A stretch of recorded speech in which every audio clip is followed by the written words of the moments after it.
Em, los costos medios totales son simplemente los costos totales dividido el nivel de producción. Y creo que está graficado en algún lugar. Sí, es esto. Entonces, me parece, ¿no? Sí, ahí está. Em, lo que lo que va a medir este gráfico, lo que nos está diciendo es que bueno, no, después lo vamos a analizar todo en conjunto, a los gráficos. Em, los costos marginales, bueno, claramente para la primera unidad no hay costo marginal porque no hay una unidad anterior, pero para el segundo ahí está la fórmula, ¿no? Habíamos dicho que era, en el numerador eran los costos totales, o sea, de la unidad 2 menos la unidad 1, dividido la cantidad la cantidad 2 menos la cantidad 1.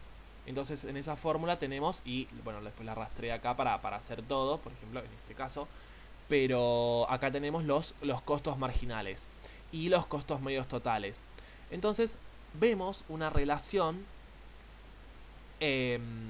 una relación que son muy parecidas las curvas, por más de que, o sea, lo que en estas curvas lo que se muestra en ambas es que al principio nos cuesta mucho producir un bien, porque tenemos muchos costos fijos, por ejemplo, ¿no? Eh, a ver, en este ejercicio no se muestra, pero esa es la explicación. La explicación es que tenemos demasiados costos fijos, por lo que producir un solo bien nos cuesta mucho, nos cuesta 50 euros. Y después va bajando, baja la, la línea, o sea, como que nos cuesta menos producir cada bien, y luego vuelve a aumentar. Y nosotros analizando en conjunto con la de costos marginales, tenemos que acá el costo marginal en el punto 2 es muy alto. O sea, que también se representa acá como un punto muy alto en la gráfica. Luego baja significa que cada vez nos cuesta menos producir un bien marginal, o sea, un bien extra, ¿no? Eh, nos cuesta cada vez menos y luego vuelve a aumentar muchísimo, cada vez nos cuesta más. Y en esta gráfica también se ve un aumento en los costos medios. Y acá hice la gráfica del costo total, eh, que es un acumulado, ¿no? O sea, lo que estás haciendo es producir 1 más 2 más 3. O sea, esta es la gráfica del costo total. Por supuesto que va a ser siempre para arriba porque cada vez nos cuesta más. O sea, no muestra, solamente muestra el nivel de producción con los costos totales, digamos. No tiene este tipo de pendientes, no se muestran acá porque siempre va a ser más caro producir más por una cuestión de los costos variables, ¿no? Porque, o sea, vamos a tener en los costos, vamos a tener los fijos más los variables. Eh, ¿Quedó alguna duda de este ejercicio o de lo que expliqué antes? Yo, no, o sea, me gustaría si podés repetir la fórmula de marginales con algún ejemplo porque, tipo, no la terminé de entender, creo. Dale, dale. Hacemos eso entonces. Está acá la fórmula y lo que vamos a hacer es... vamos a agarrar el primer... vos tenés esta tabla, esta es la tabla dada. Vamos a separarla así... Lo de abajo lo agregué yo. Esto es lo que a vos te dan. Entonces vos lo que vas a hacer para el costo marginal es... Primero la primera unidad no tiene porque no es marginal de nada, es la primera. Bueno, entonces vos vas a agarrar la segunda.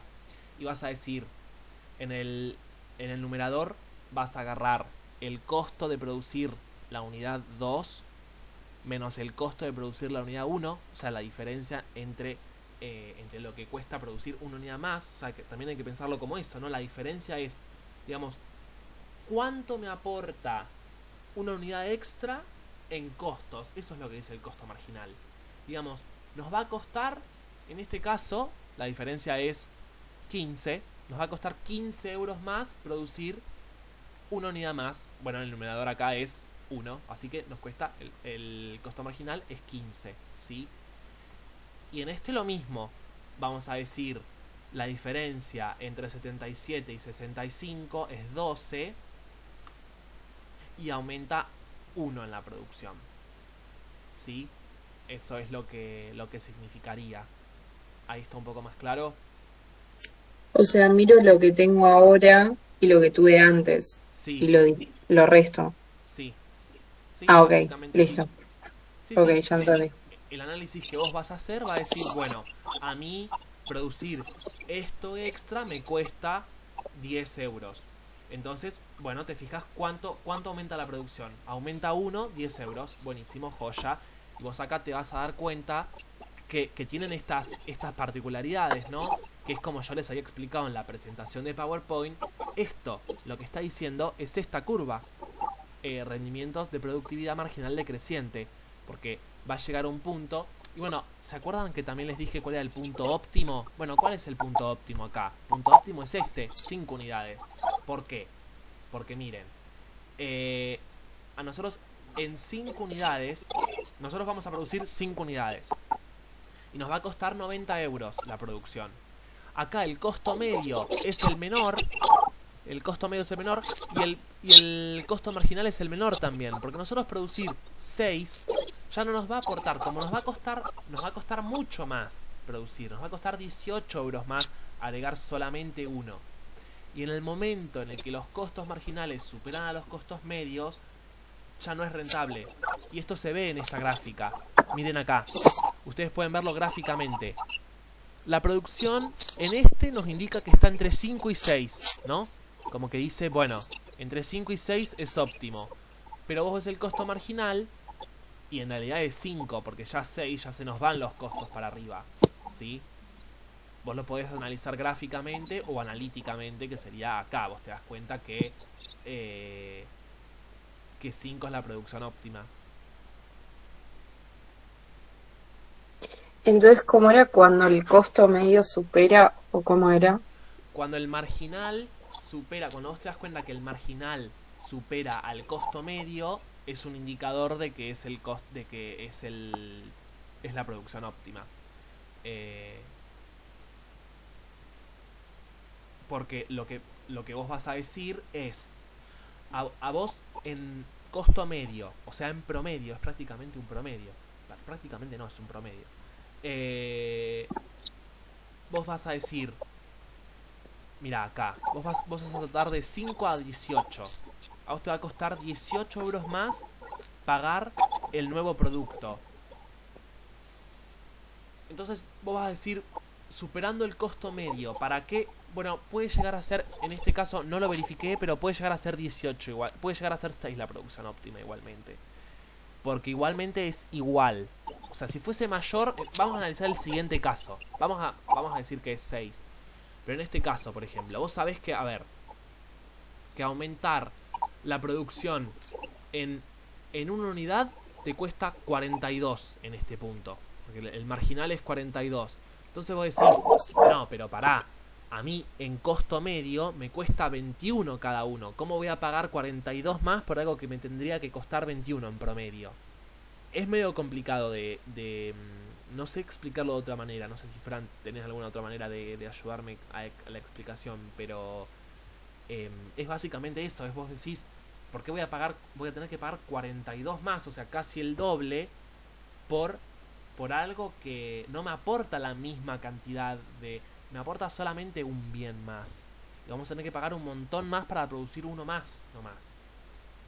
Entonces, el punto óptimo es cuando el costo medio es el menor y el marginal también. En ambos casos coincide. Y es lógico que coincidan también. ¿Sí?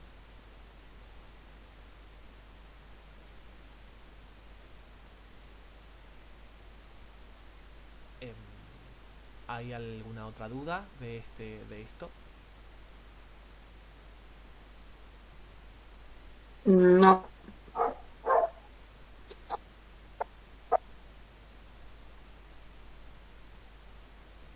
Bueno, entonces creo que yo por mí eso es lo que tenía que preparado para hoy. Y voy a hacer, después voy a mandar el ejercicio que habían mandado de elasticidades y habían mandado otro de impuestos Así que los voy a resolver en el grupo y lo mando. Sí, no sé si estaba acá la persona que había pedido, pero bueno, era eso. Bueno, ahí empiezo yo entonces. Nada, eso es lo que dijo Valen. El ejercicio ese lo vimos recién y nos trabamos un poquito, así que se lo contestamos más tarde. Yo ahora voy a presentar estructuras del mercado. Y nada, un poco de algunas cosas que dijo Valen acá se ven graficadas. Son como complementarias las presentaciones. Entonces, ahí están viendo bien el PDF. Sí. Sí, listo. Bueno, entonces, empezamos. Yo lo que voy a explicar ahora, o sea, que en estructuras de mercado, lo que se estudia es, o sea, se estudia el comportamiento de la empresa, a qué precio, o sea, a qué determinado precio va a ofrecer una determinada cantidad. Nosotros primero, o sea, lo que estamos estudiando acá es una empresa individual, o sería un modelo de cómo funcionaría cada empresa individual en los distintos mercados. Y después, bueno, la clásica oferta de curva agregada es la que se construye con la sumatoria de todos estos. Pero acá estamos dejando de lado la demanda, o sea, no vamos a estudiar cómo se determina la demanda, o sea, esto no es cómo se determina el precio de equilibrio del mercado, porque no vamos a estar teniendo en cuenta en general la demanda, sino que vamos a estar estudiando a qué precio van a ofrecer una determinada cantidad las empresas. Entonces, bueno, nada, lo primero antes de empezar es que cuando hablamos ya en términos económicos, los costos, hacemos como una diferencia entre lo que son los costos explícitos y los costos implícitos, que es lo que marqué acá. Los costos explícitos es todo, bueno, los costos de producción que yo sumo, o sea, yo digo, fabrico algo y todos los insumos, los sueldos de los trabajadores y nada, lo que me haya salido, el alquiler del lugar o el alquiler del capital, lo que sea. Que eso es lo que se registra contablemente en una empresa como costos.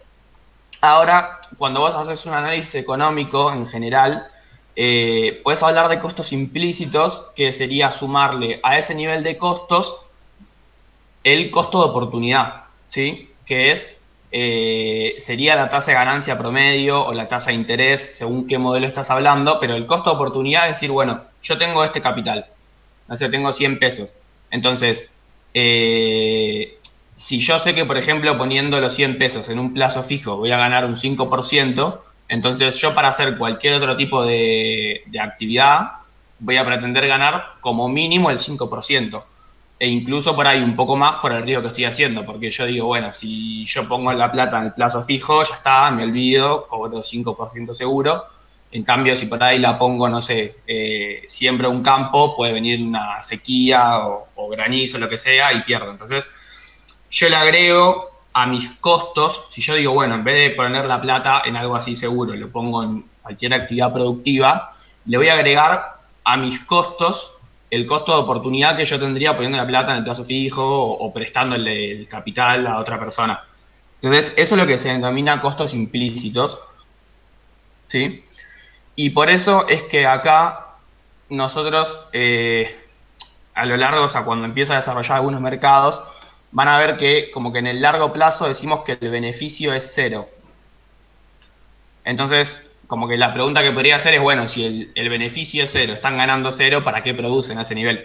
En realidad no es que están ganando cero, sino que lo que estamos diciendo es que no hay un beneficio extra por sobre el beneficio normal. Significa que están, o sea, dentro de esos costos ya estoy contando mi tasa media de ganancia, ponele, o la tasa de interés. Entonces no estoy recibiendo ningún beneficio económico, se le dicen, o beneficios operativos extra. Pero sí voy a estar reportando justamente una utilidad. O sea, yo contablemente voy a tener una utilidad, porque mis costos fueron menores a mis ingresos. ¿Sí? Pero si yo le sumo el costo oportunidad, ahí me va a terminar dando cero. ¿Eso se entiende? Bueno, no, entonces pasamos. Acá para evaluar las decisiones de la empresa, lo que vamos a tener en cuenta son los costos y el beneficio, ¿sí? El beneficio va a ser el ingreso total menos el costo, ¿sí? El costo total.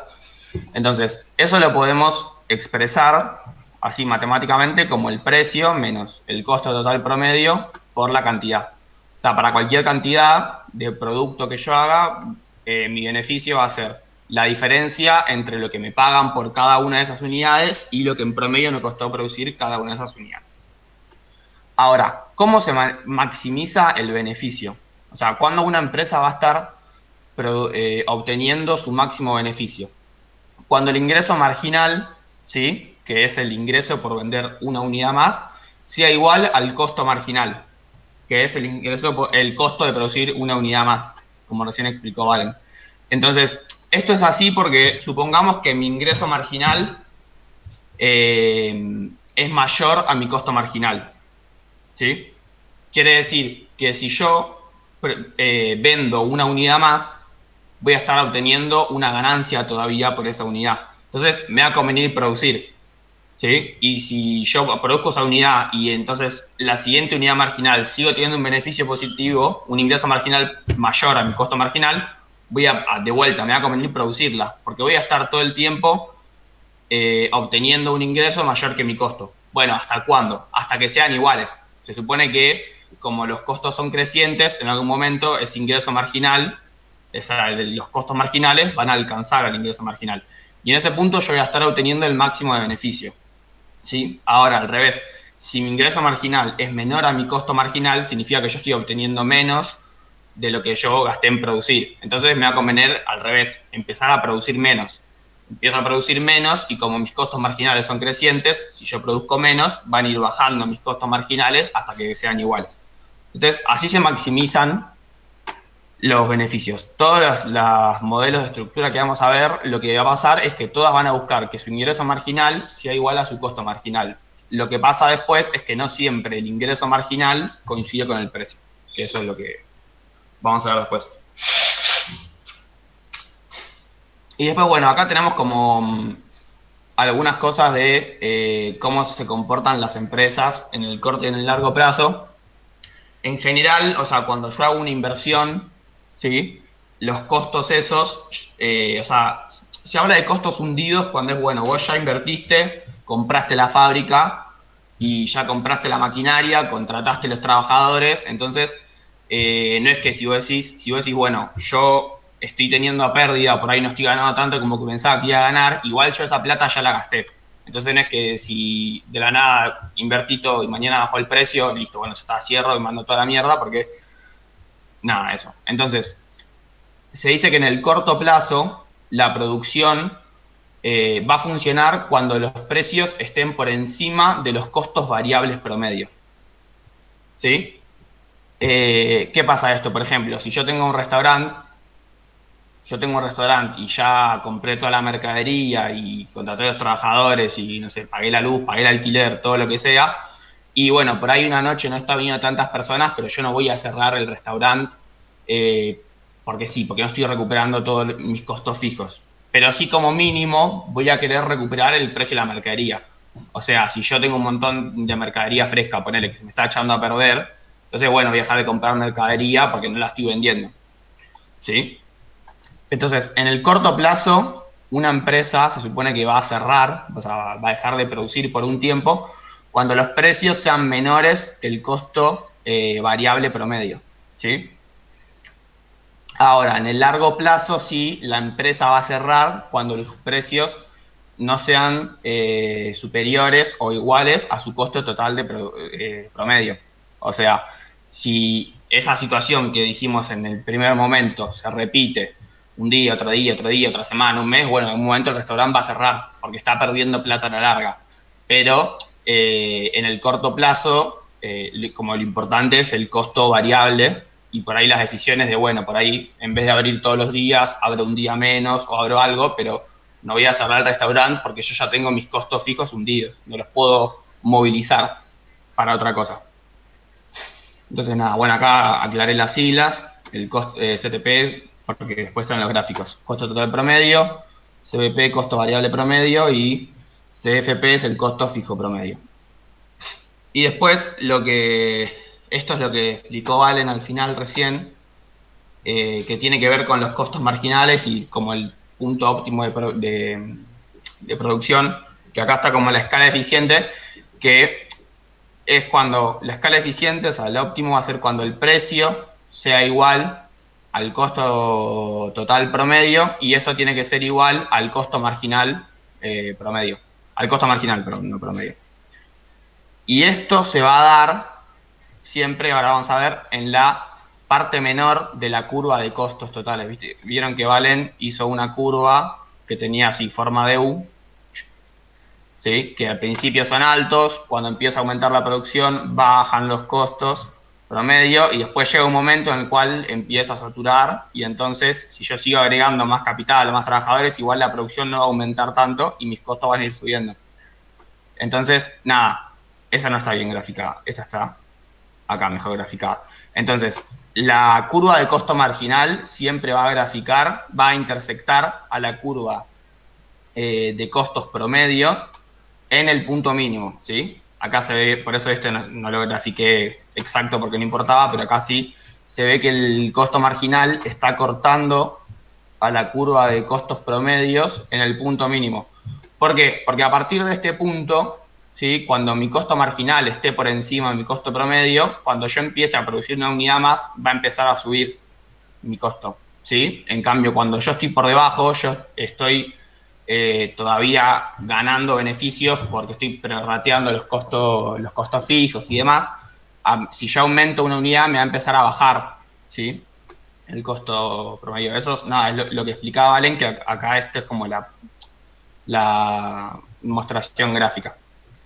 Entonces, bueno, hechas estas aclaraciones, vamos a empezar a hablar de la competencia perfecta. El modelo de competencia perfecta, que es como el básico del que se parte, tiene estos supuestos, ¿sí? Se supone que estamos hablando de agentes atomizados que son tomadores de precios. ¿Qué significa esto? Que es un mercado que no está concentrado, que intervienen muchos agentes, tanto como compradores como vendedores, y que ningún agente tiene un tamaño suficiente como para poder afectar los precios por sí solos, ¿sí? Significa que si yo, por ejemplo, como consumidor digo, listo, bueno, yo no voy a comprar a este precio, no me gusta, o yo voy a intentar, no sé, no comprar para bajar el precio y después comprar más barato, no lo voy a conseguir, porque yo compro una cantidad muy pequeña de la que se vende normalmente en el mercado. Y lo mismo como ofertante, es decir, si yo como ofertante quiero decir, por ejemplo, bueno, yo no voy a ofertar, así genero escasez y después, por ejemplo, sube el precio y vendo más caro, no lo voy a conseguir porque yo ofrezco una cantidad muy pequeña al mercado. Lo más probable es que si yo dejo de ofrecer, haya otro productor que cubra mi lugar, porque es insignificante en relación al total. Eso es lo que significa agentes atomizados, que son tomadores de precio. Nada, este es como un supuesto muy importante. También estamos hablando acá de que los productos son no diferenciados, o sea, se supone que cada productor, los productos que ofrecen son medianamente homogéneos, no hay grandes diferencias.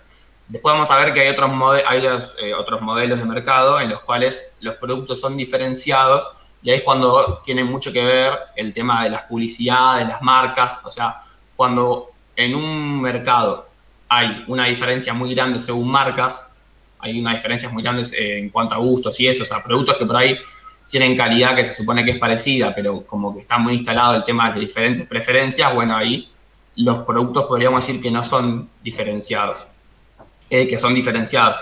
En cambio acá, por ejemplo, si vos pensás, no sé, en el mercado de la soja o el mercado de cualquier commodity, que por ahí es como la forma más perfecta en la que se ve esto, una tonelada de soja es una tonelada de soja.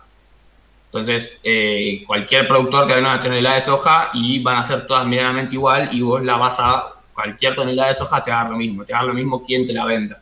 Entonces, hay una competencia por el lado de la oferta que no hay cuando yo, por ejemplo, voy a comprar una zapatilla y digo, no, a mí me gusta Nike más que Adidas o como sea. Y el otro supuesto de este mercado es que hay una libre entrada y salida de las empresas, estamos hablando acá. ¿Qué quiere decir esto? Que, o sea, bueno, cualquier empresa que no esté siendo rentable puede decidir abandonar el mercado, y sobre todo lo más importante es que pueden entrar otras empresas. Esto va a ser importante para estudiar el equilibrio a largo plazo, porque si en una rama hay una tasa de ganancia muy alta, hay un beneficio económico muy alto, entonces en el largo plazo otras empresas van a intentar entrar ahí, porque se está ganando más plata que en otros sectores. Entonces, y eso acá está permitido, o sea, en nuestro modelo estamos diciendo esto va a pasar.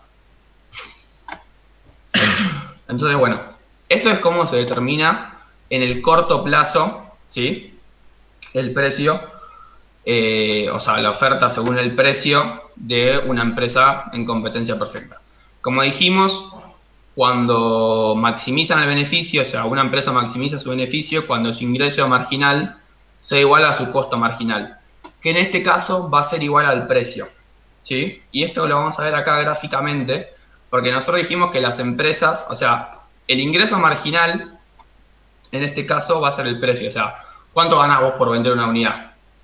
10 pesos. Ponele, vale 10 pesos, bueno, vas a ganar 10 pesos. Y si vendés otra unidad, vas a seguir ganando 10 pesos. Vas a ganar 20, tu ingreso marginal va a ser 10. Si vos vendés 3 unidades, vas a ganar 30. Tu ingreso marginal va a seguir siendo 10. Porque vos ofrezcas lo que ofrezcas, y vos decís, bueno, yo voy a ofrecer 100 unidades, no vas a bajar el precio, ¿sí? Porque justamente dijimos que vos sos tomador de precio, porque ofreces una cantidad muy chica en relación a la total. Entonces, que vos vendas 10, 20, 30, 40, 50 o vendas 2, no va a cambiar el precio. Por eso el precio acá aparece como una constante, ¿sí? O sea, el ingreso marginal aparece como una constante porque el precio es constante, ¿sí?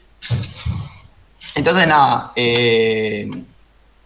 acá lo que vemos es que los costos marginales, como dijimos antes, explicó Valen, primero empiezan a caer, ¿sí? O sea, arrancan en un determinado nivel y empiezan a caer a medida que yo aumento la producción, porque porque están tipo prorrateando los costos fijos y demás, y llega un momento en el cual, bueno, ya empiezo a saturar mi utilización de capital o de trabajo, lo que sea, y empiezan a subir, ¿sí? Esto es lo que se observa acá. Lo mismo la curva de costos promedios, ¿sí? A medida que el costo marginal cae, la curva empieza a caer, hasta que llegan a un punto que se cruzan, ¿sí? Y entonces en el punto que se cruzan, que debería ser el mínimo, acá está medio ambiguo dibujado, pero bueno, este debería ser el punto mínimo, como es acá. Y entonces, a partir de ese punto, el costo marginal va a seguir creciendo y van a empezar a subir los costos promedios, ¿sí? Y después, estas tres son las curvas importantes. Yo en este gráfico les agregué los costos variables promedio y los costos fijos promedios, que, o sea, no son los importantes para determinar, pero les agregué una sola vez como para que vean lo que dijimos. Tipo, a medida que aumenta la producción, mis costos fijos van a tender a caer. Porque yo, bueno, divido, por ejemplo, los 100 pesos que me cuesta alquilar, alquilar, por ejemplo, el taller donde produzco, primero entre una unidad, después entre 2, después entre 3, entonces va cayendo. Y los costos variables, que tienen que ver con la cantidad de insumos o los salarios que pago, a medida que, bueno, ya dijimos, cuando se empieza a saturar, va a empezar a subir. Y, bueno, acá van a tender a acercarse el costo variable promedio y el costo total promedio a medida que yo aumento la cantidad. Sí, pero bueno, lo importante es la intersección entre estas tres curvas: costo marginal, costo promedio y el ingreso marginal. La producción se maximiza el beneficio cuando el costo marginal es el ingreso marginal. Entonces, ¿sí?, dado este precio que está fijo, esta va a ser la cantidad que la empresa va a ofrecer, ¿sí? Si a mí el precio es, supongamos que esto es 5, bueno, acá donde se cruzan estos 3, entonces yo, dado que el precio es 5, voy a ofrecer 3 unidades. Porque si yo empiezo pienso por ejemplo en producir 4 unidades, el precio va a seguir siendo 5 y mi costo ya va a ser mayor que mi ingreso. Por ahí mi costo va a ser 5,5, va a ser 6. Entonces yo voy a estar incurriendo en pérdida por producir como esa unidad de más, ¿sí? Así se determina el precio. Y después los beneficios que dijimos, que estaba acá arriba, que eran precio menos el costo total promedio por la cantidad, los medimos así, o sea, nuestro costo marginal en este caso está por encima, nuestro ingreso marginal, que es igual al costo marginal, está por encima de nuestro costo total promedio. Entonces, ese resultado de P, que es nuestro ingreso marginal, menos el costo total promedio, nos va a dar un número positivo que multiplicado por Q va a ser el beneficio, ¿sí? Yo estoy vendiendo, por ejemplo, acá, mi costo total promedio de cada unidad, ponerle que va a ser 2 pesos. Yo estoy vendiendo a 5, entonces voy a estar ganando 3 pesos por cada unidad que vendo. Ese va a ser mi beneficio, ¿sí? Y bueno, como acá hay un beneficio positivo, y dijimos que hay libre entrada y salida de empresas, a largo plazo, como yo, o sea, en esta rama hay beneficios positivos, van a empezar a entrar más, empresas, van a competir por el lado de la oferta, hasta que el beneficio empiece a bajar y llegue a cero. Que este es el gráfico de largo plazo que ahora voy a explicar. Y en ese momento van a dejar de entrar más empresas, porque ya da lo mismo, o sea, entrar a esa rama que entrar a cualquier otra rama, porque estás obteniendo la misma ganancia que en el resto de la economía, ¿sí? Esto acá les quería mostrar que lo que les dije antes, lo que estamos estudiando acá es cómo se comporta una empresa individual, o el modelo de cómo se comportaría cada empresa, ¿no? Y la suma de todas estas curvas de cada empresa nos va a dar la curva de la oferta agregada, que está acá, que este es el gráfico clásico que estudiamos de oferta y demanda. Quería explicar el tema de, acá la oferta pendiente positiva. Este punto que está acá, que yo lo marqué como A, nos quiere decir que para un precio que, por ejemplo, dijimos 5, voy a ofrecer 3 unidades. Entonces, esto lo que se ve acá es que, dado este precio, van a ofrecer 3 unidades. Ahora, la pregunta es, ponele, ¿qué pasa si aumenta el precio, no? ¿Qué pasa si yo me empiezo a mover a lo largo de esta curva? Entonces, por ejemplo, si yo aumento el precio, lo que tendría que hacer en este gráfico es mover el ingreso marginal para arriba. O sea, el precio ya no es 5, sino que es 6. Entonces, por ejemplo, lo marco acá. Mi nuevo ingreso marginal, y se va a cortar acá, en vez de acá. Entonces, esta cantidad va a ser la que coincide acá, ¿sí? Y después, si yo vuelvo a subir el precio, nada, así se van determinando los agregados. Y nada, lo que voy a decir es que, acá esta oferta agregada que tiene pendiente positiva, ¿sí? Tiene pendiente positiva, se refleja con esto, con los cortos marginales. Porque nuestro ingreso, como somos tomadores de precios, va a ser horizontal, ¿sí? Entonces la cantidad la va a determinar cuando nuestro costo se choque con nuestro ingreso y, tiene pendiente positiva. Entonces, nada, para explicar un poco que este concepto de la oferta agregada positiva, ¿sí? Tiene que ver con que yo considero los costos marginales crecientes. Como esto es como el supuesto importante que está atrás. Cuando yo veo esto, estoy diciendo que a medida que aumenta la producción, van a aumentar mis costos. Es el fundamento atrás de esta pendiente positiva. Después yo podría decir, hay otros modelos que yo podría decir, si mis costos son constantes o son decrecientes, entonces, mi oferta, si son decrecientes, podría ser así, o podría ser constante si mis costos son... Pero lo importante es que acá, nada, ¿se entendió esto? ¿Cómo se determina en el precio de corto plazo de competencia perfecta? Sí, sí.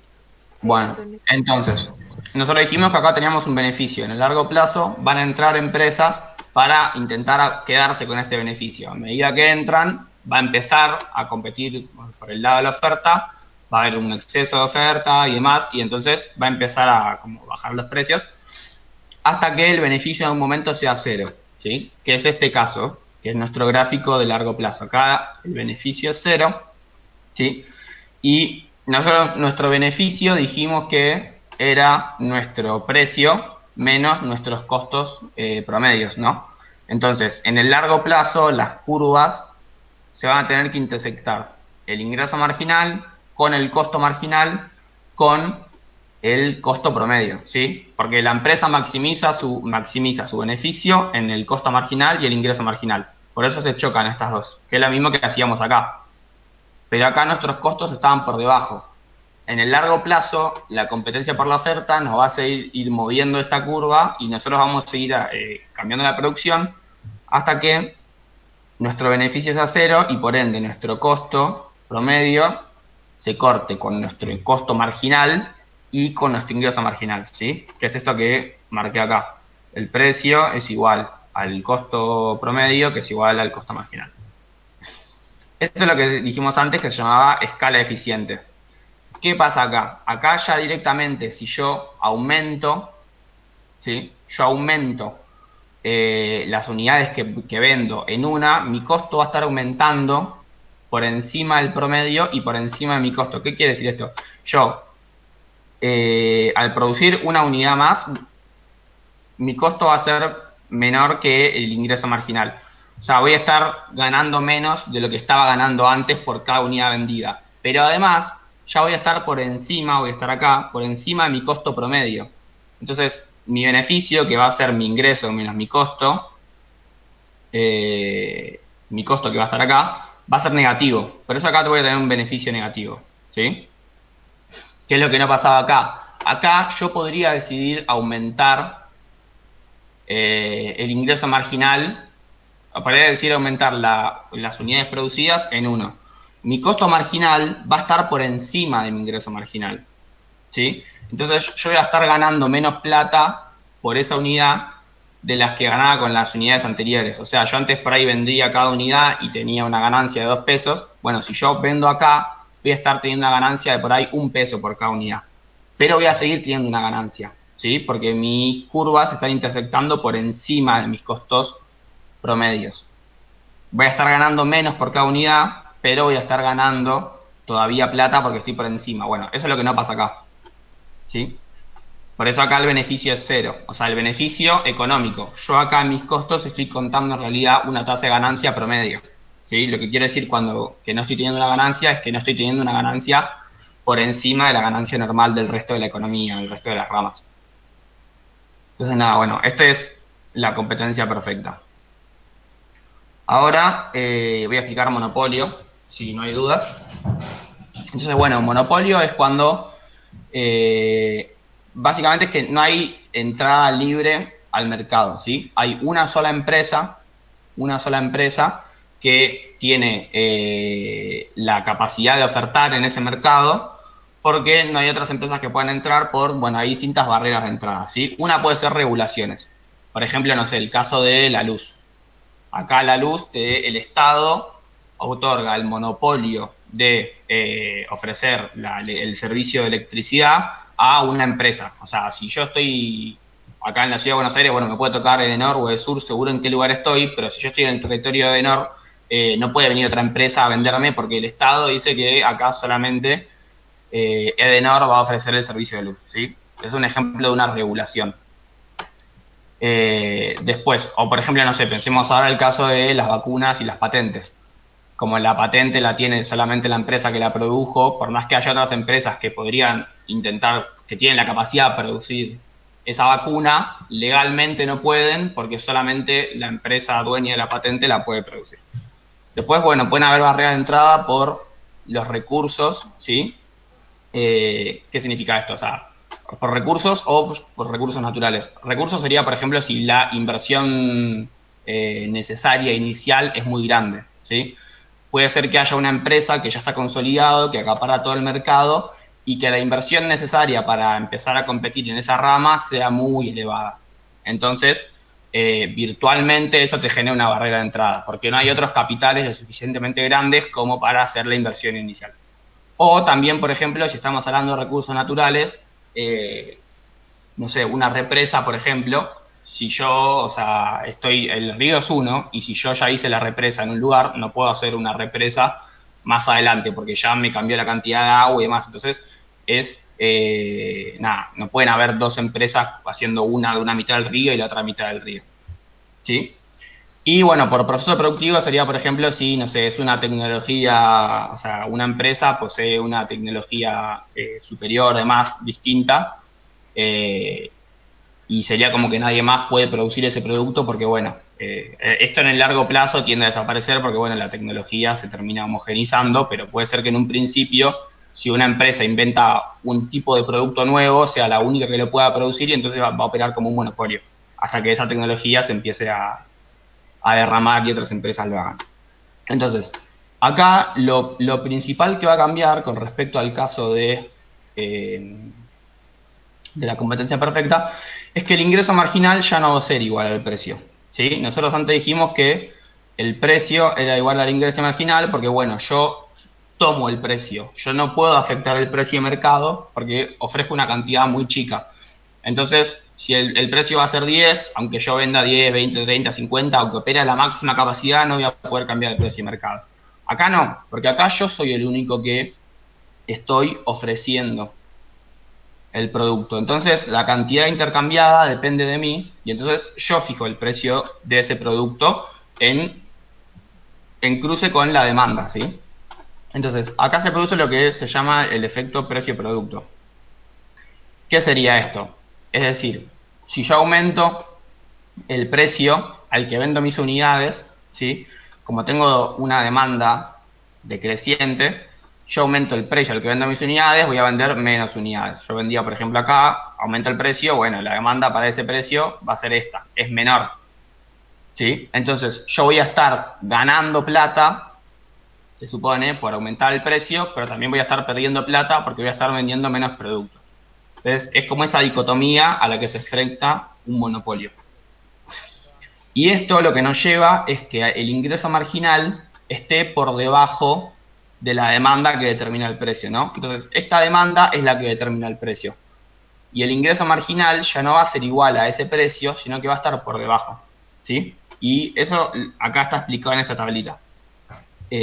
Puse un ejemplo así bastante básico, que es decir, supongamos que para una unidad, si yo ofrezco una sola unidad, la voy a poder vender a 10 pesos. Porque se van a pelear mucho entre los demandantes, eso va a hacer subir el precio, la vendo a 10 pesos, ¿no? ¿Cuál es mi ingreso? 10 pesos. Y mi ingreso marginal, 10 pesos también. Porque antes vendía ninguna unidad, mi ingreso era 0, ahora vendo una y mi ingreso es 10. Bueno, este es mi ingreso marginal. Ahora, ¿qué pasa si yo decido ofrecer 2 unidades? ¿Sí? Yo decido ofrecer 2 unidades, como hay un poco más de unidad de oferta, se van a pelear menos los demandantes y el precio va a ser menor, va a ser 9, ¿sí? Se van a intersectar por acá abajo, ¿sí? Esto es 1, por ejemplo, y esto es 2. Entonces, si yo vendo 2 unidades a 9 pesos, mi ingreso ¿cuánto va a ser? 18, ¿sí? Porque es la suma, o sea, ya no es que vendo una a 10 y la siguiente a 9, no, vendo las 2 a 9. Entonces mi ingreso es 18 y mi ingreso marginal es 8. Ya cayó. Si yo vendía una sola unidad, ganaba 10 pesos. Si vendo 2 unidades, gano 18. Entonces, antes mi ingreso marginal era 10 y ahora es 8, ¿sí? Si yo vendo 3 unidades, va a pasar lo mismo. La voy a tener que vender un poco más baratas, las voy a vender a 8 pesos, por ejemplo. Mi ingreso va a ser 24. Y acá la diferencia que yo estoy teniendo por vender una unidad más entre 24 y 18 es 6, ¿sí?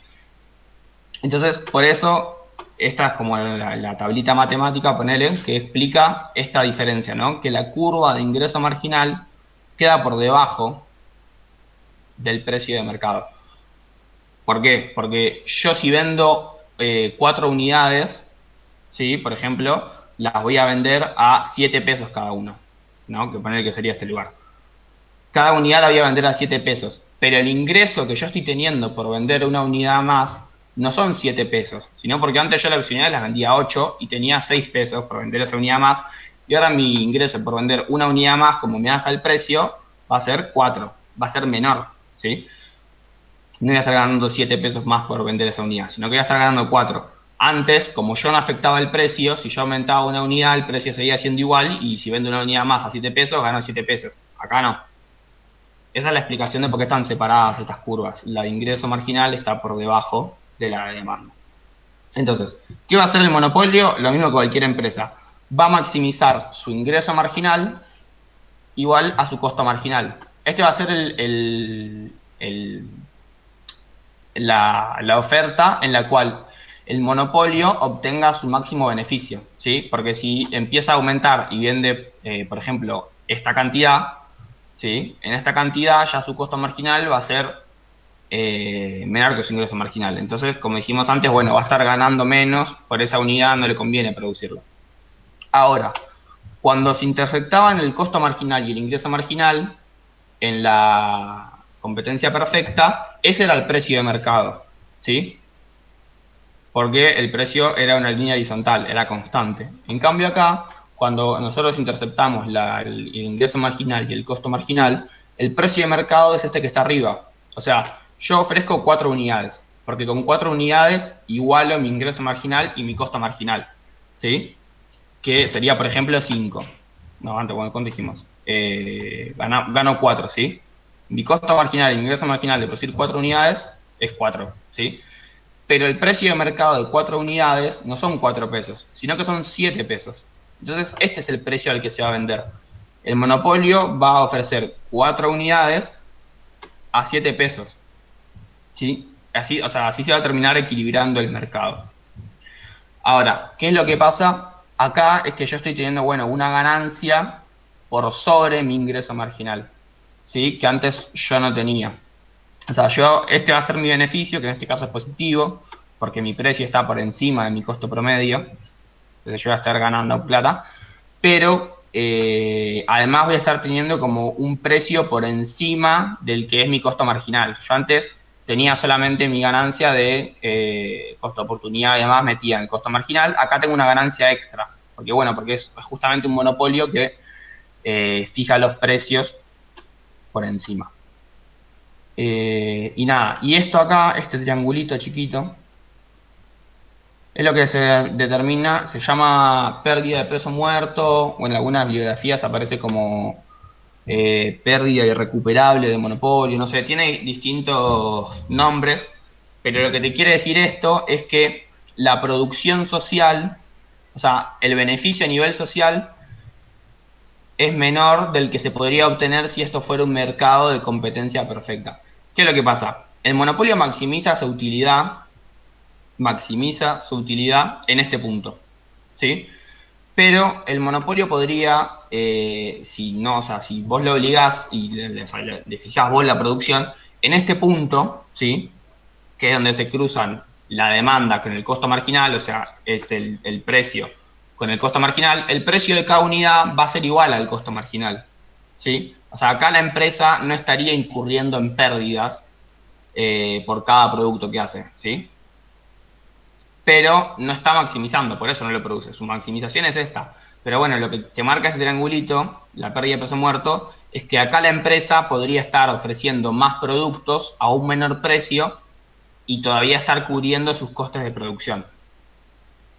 Por eso nada, este simboliza como la ineficacia del monopolio. Siempre el monopolio va a producir una cantidad menor de la que sería socialmente óptima, ¿sí? Y a un precio mayor. Eso gráficamente es el triangulito. Acá el gráfico de corto plazo, que sería este, es igual al de largo plazo. ¿Por qué? Porque acá el monopolio está obteniendo beneficios, ¿sí? Entonces uno podría decir, bueno, si en esta rama hay beneficios, entonces van a entrar más empresas, pero justamente no, porque bueno, dijimos que esa es la definición de monopolio. O sea, si, por ejemplo, no sé, Edesur está teniendo una ganancia muy grande, igual no va a poder entrar otra empresa a ofrecerte luz a vos, porque bueno, porque está determinado que solamente Edesur puede ser. O si vos producís la vacuna y tenés la patente para producir la vacuna contra el COVID, igual aunque esté ganando un montón de plata, nadie más va a poder producir la vacuna porque está determinado, ¿sí? También eso pasa, por ejemplo, no sé, con la renta de la tierra. Por eso, bueno, o sea, está la renta, que antes en las clases anteriores dijimos que es como un precio de monopolio.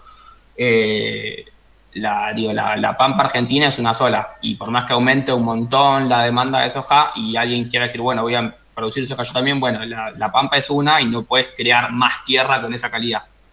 Entonces, el dueño de esa tierra va a actuar como un monopolio, te la voy a alquilar como monopolio, ¿sí? Entonces, nada, este es el corto plazo y también es el largo plazo, ¿sí? Los monopolios en el largo plazo van a obtener un beneficio económico, que es lo que no pasaba en el caso de las competencias perfectas. ¿Esto se entiende? Bueno. ¿Hay alguna pregunta? Listo. Bueno, ahora competencia monopolística. ¿Qué es la competencia monopolística? Es una combinación entre ambas. Es cuando existe libre entrada y salida, ¿sí? Hay libre entrada y salida al mercado pero los productores no ofrecen exactamente el mismo producto, sino que ofrecen productos diferenciados que tienen como su propia demanda, ¿sí? O sea, yo podría decir, por ejemplo, no sé, McDonald's y Burger compiten entre sí por el cliente, porque el producto que ofrecen es lo mismo, es una hamburguesa, unas papas y una gaseosa.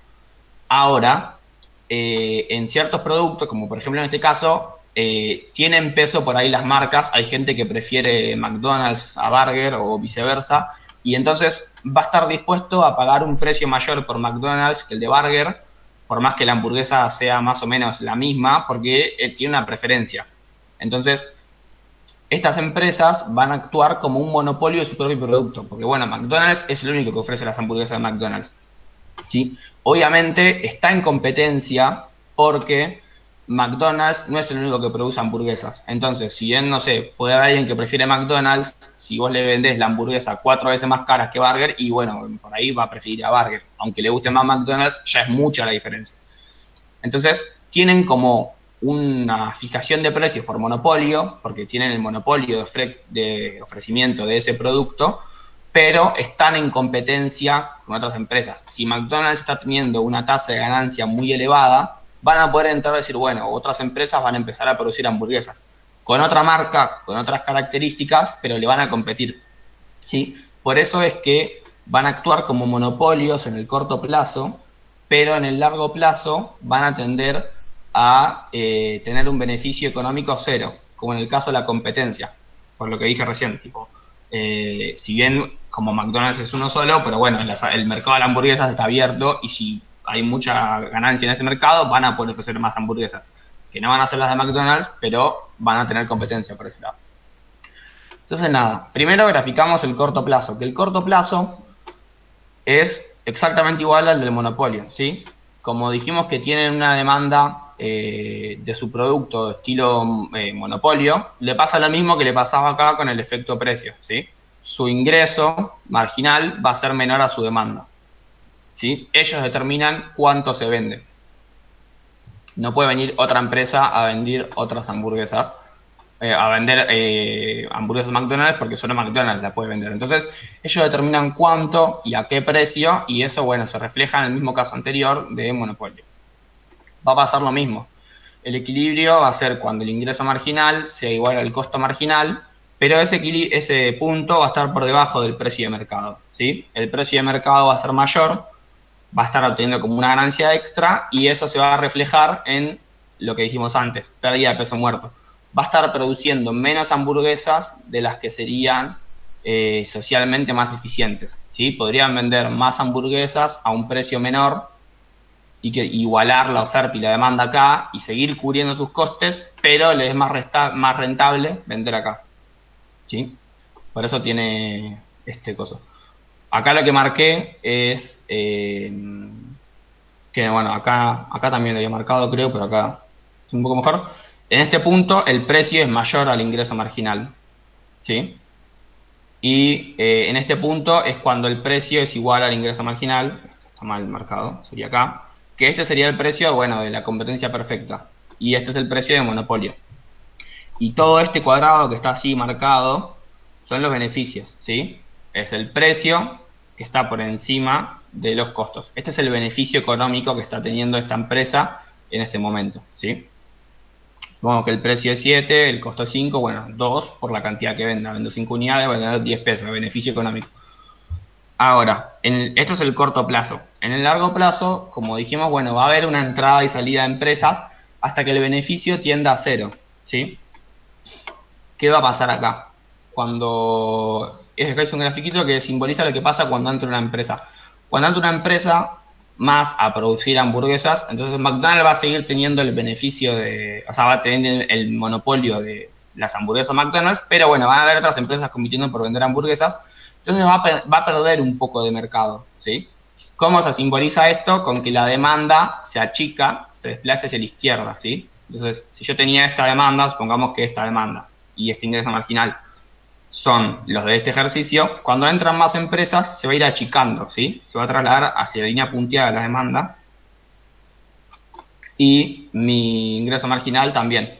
¿Por qué? Porque, bueno, yo ya no puedo vender a este precio, como vendía antes, esta cantidad, por ejemplo 5, no la voy a poder seguir vendiendo a 7 pesos, porque hay más empresas. Entonces, bueno, por ahí alguien prefiere mi hamburguesa, pero bueno, ya hay muchas más empresas ofreciendo, entonces no me puedo hacer el loco con el precio, tengo que venderlo un poco más barato. Eso simboliza esto. Este proceso, lo mismo en realidad cuando sale una empresa. Si sale una empresa, la demanda va a agrandar porque va a estar ganando el mercado y me va a quedar mi nueva demanda y mi ingreso marginal se va a correr también y me quedará por acá. Este proceso opera, como dijimos antes, hasta que la tasa de beneficio sea 0, ¿sí? Que va a ser el punto en el cual el precio de mercado se va a cortar con los costos totales de producción. Acá no hay beneficio. El precio al que están vendiendo es 7 y el costo total promedio es 7, ¿sí? El beneficio económico es 0, más allá de que están teniendo la tasa de ganancia promedio de la economía. Ahora, ¿cuál es la diferencia entre este mercado y el mercado de competencia perfecta? El punto en el cual se tocan el precio de mercado, ¿sí? O la demanda con el costo total promedio, ya no va a ser el mínimo eficiente, ¿sí? No va a ser en el menor punto de la curva de costos promedio, sino que va a ser antes, ¿sí? Fíjense, acá me quedó medio chuto el gráfico, pero fíjense que en el primer gráfico se tocaba en el punto menor, ¿sí? Este es lo más barato que puede producir cada unidad, ¿sí? En cambio acá se cortan antes. O sea, si esta empresa aumentara la cantidad de unidades que vende, el costo promedio de cada una va a bajar, ¿sí? Porque la curva va a seguir bajando el costo hasta acá, ¿sí? Que va a ser el punto en el que justamente se chocaba con la curva marginal, ¿sí? Nada, bueno, acá me quedó, lo forcé un poco el gráfico porque lo empecé a graficar mal y bueno, lo forcé para que se junten, esto debería ser más natural, pero el punto es este, la curva marginal ya no se va a cortar con la curva promedio, ¿sí? De costos en el mismo lugar que con el ingreso marginal. La curva marginal se va a cortar con el ingreso marginal acá, ¿sí? Y con la curva promedio acá. Entonces, el precio de mercado va a ser este, ¿sí? Como dijimos antes, ingreso marginal, costo marginal, se cortan acá, esta cantidad, ¿cuál es el precio de mercado de esta cantidad? Esta, ¿sí? Este va a ser el precio de mercado, pero no es el eficiente en la escala de producción. Por eso se dice que operan con un exceso de capacidad. Tienen como capacidad instalada de más, porque podrían aprovechar esa capacidad y seguir bajando los costos, pero no les es rentable.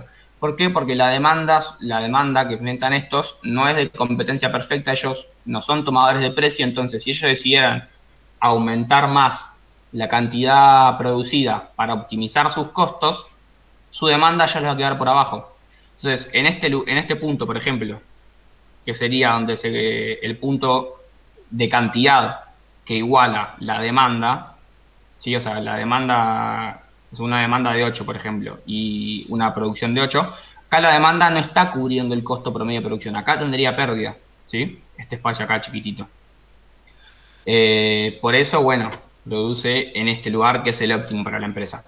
Entonces, esa es la principal diferencia con la competencia perfecta. En el largo plazo, la competencia perfecta va a tender a operar en escala eficiente, que es la que optimiza los costos medios de producción. En cambio, la competencia monopolística va a operar con un exceso de capacidad. Va a operar a la izquierda, si hablamos en términos gráficos, de su capacidad óptima y, o sea, va a operar por debajo de esa capacidad. Y la otra diferencia es que en el precio de largo plazo de la competencia perfecta no había ningún margen de ganancia, ¿no? Porque el costo marginal y el ingreso marginal se chocaban, se cortaban, ¿sí? Con el... bueno, ya se cortaban con el precio, ¿no? Entonces no había ninguna ganancia ahí. Acá el costo marginal y el ingreso marginal son menores al precio, ¿sí? Entonces voy a estar obteniendo por cada unidad que vengo, un pequeño ingreso extra. Que se produce justamente porque la demanda es dependiente negativa, porque es un monopolio. Por más que haya competencia, en última instancia hay algo de fijación de precios monopólica dentro de cada empresa. Nada, eso hasta ahora bien. Sí, sí, perfecto. Sí, sí. Bueno, y después están los oligopolios, que los oligopolios es un mercado que sería como de competencia perfecta en el sentido de que no ofrecen productos diferenciados, ofrecen el mismo producto, o sea, es relativamente homogéneo.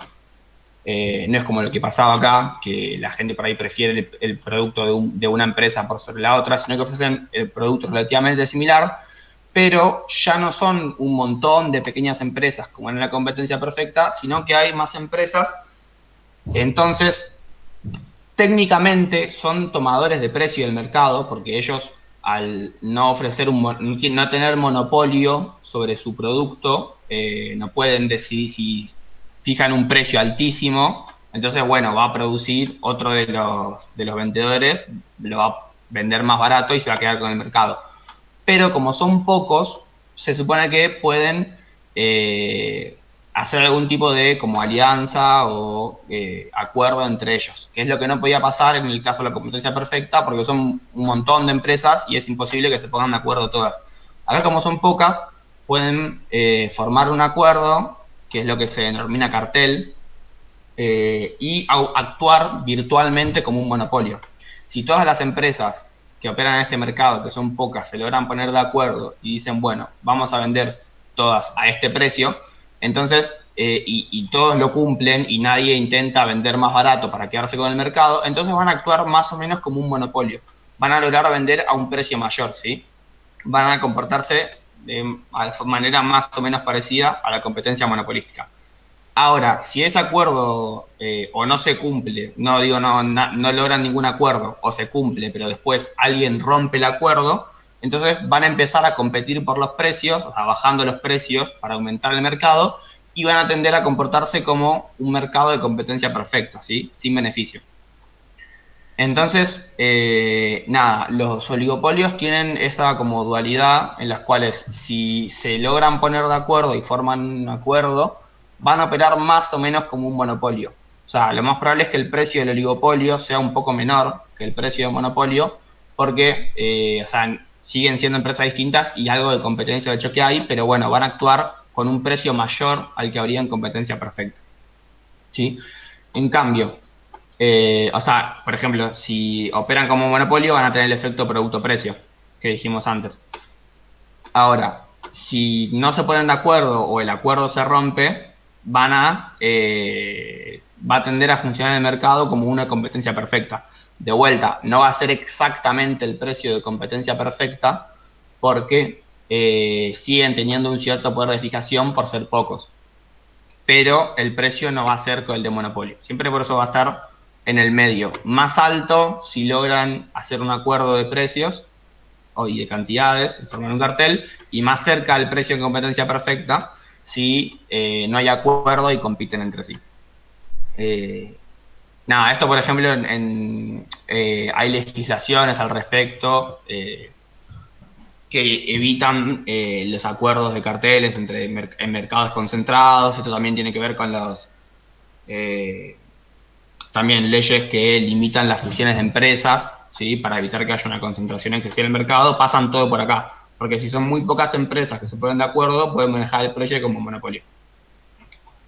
Nada, esto. ¿Cómo se estudia esto del tema de los oligopolios? O sea, dijimos que se parece a los monopolios si hay acuerdo y a la competencia perfecta si no hay acuerdo.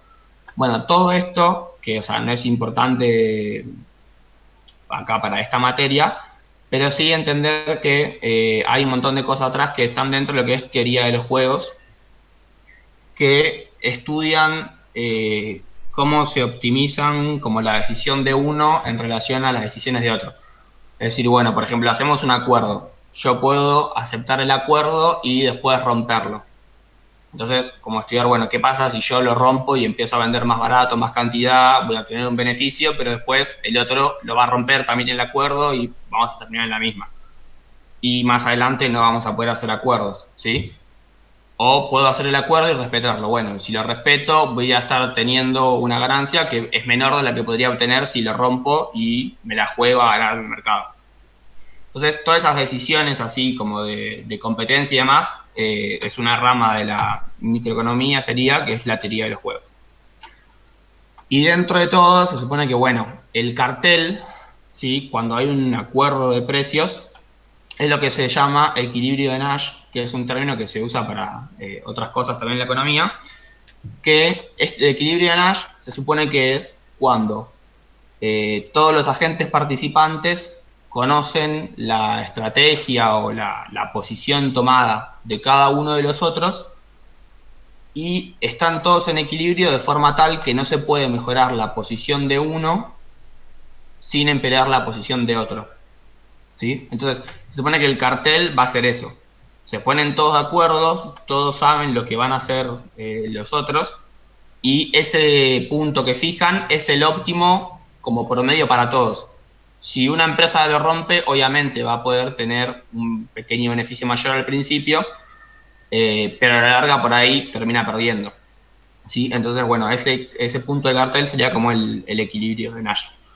Pero nada, lo importante es entender esto, es la dualidad con la que funcionan estos mercados.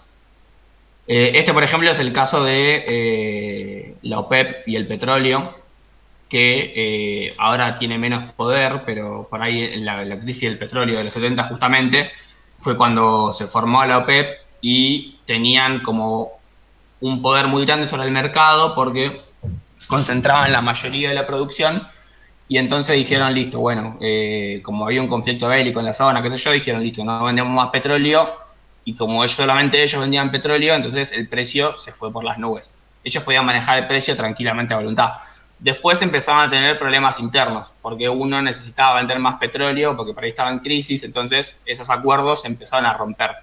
Pero ese es como el mejor ejemplo así en la economía real de precio de cartel. Después, por ejemplo, ese poder de ese mercado oligopolio fue perdiendo esa característica de concentración porque, por ejemplo, aparecieron las nuevas técnicas como el fracking y eso, entonces países como, por ejemplo, Estados Unidos, que hace 30, 40 años no tenían tanta capacidad de producción de petróleo, ahora tienen una producción mucho mayor. Entonces ya no se pueden poner solamente de acuerdo 3 o 4 países de Medio Oriente, sino que qué sé yo, está Estados Unidos, está, bueno, Venezuela ahora ya no produce más porque está en crisis, pero bueno, habían otros países que podían producir. Entonces, nada. Bueno, eso fue un dato de color, pero nada, esa es la clase que preparé, así que nada. ¿Hay alguna duda o algo?